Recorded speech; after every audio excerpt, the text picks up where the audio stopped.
सदिश बीजगणित में ये 5वां प्रश्न है। एक्सरसाइज 10.2 का प्रश्न ये लिखा हुआ है कि एक सदिश है जिसका प्रारंभिक बिंदु 2,3 और अंतिम बिंदु इतना।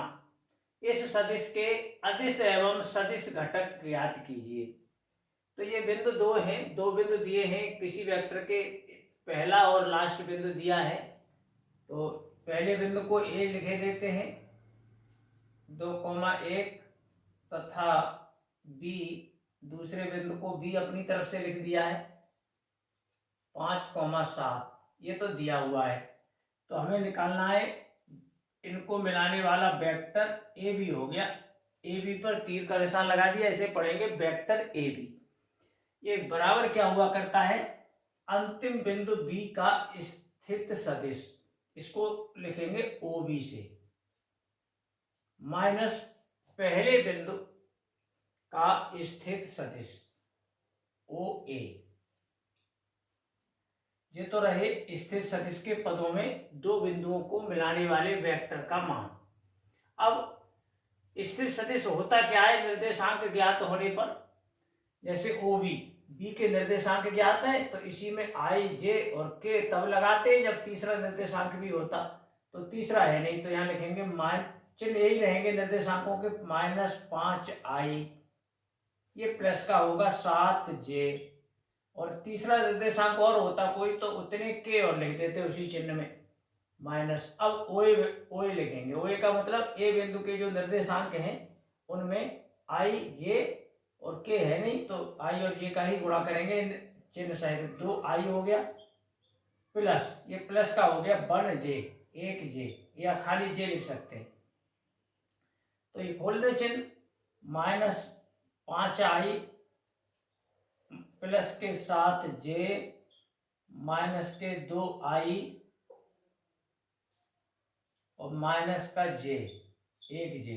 तो i को i में जोड़ेंगे, देखो ऐसे लिखते हैं -5i और माइनस के 2i। ये i इकट्ठे लिख दिए चिन्ह सहित, अब j इकट्ठे लिखेंगे, 7j माइनस का 1j, ये 1j या खाली j एक ही बात है।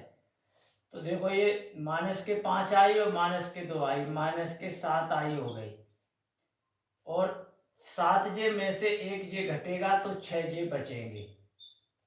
ये तो रहा वेक्टर दो बिंदुओं को मिलाने वाला।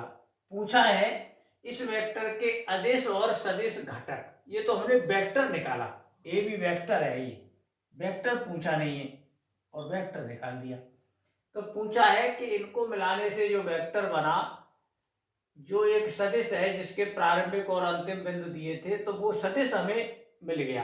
अब इसके दो घटक होंगे, अदिश घटक और सदिश घटक, जो दोनों ही पूछे हैं। ए बी वेक्टर के अदिश घटक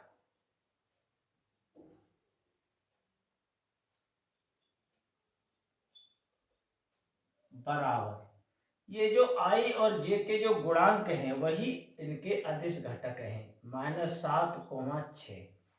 ये तो रहे अदिश घटक। अब वेक्टर ए बी के अदिश की जगह सदिश लिखो, सदिश घटक। ये कौन है, पहला सदिश घटक है जिसमें i होता है, j और k होता है, वो सदिश घटक होते हैं। पहला सदिश घटक हो गया माइनस के 7i, दूसरा हो गया 6j।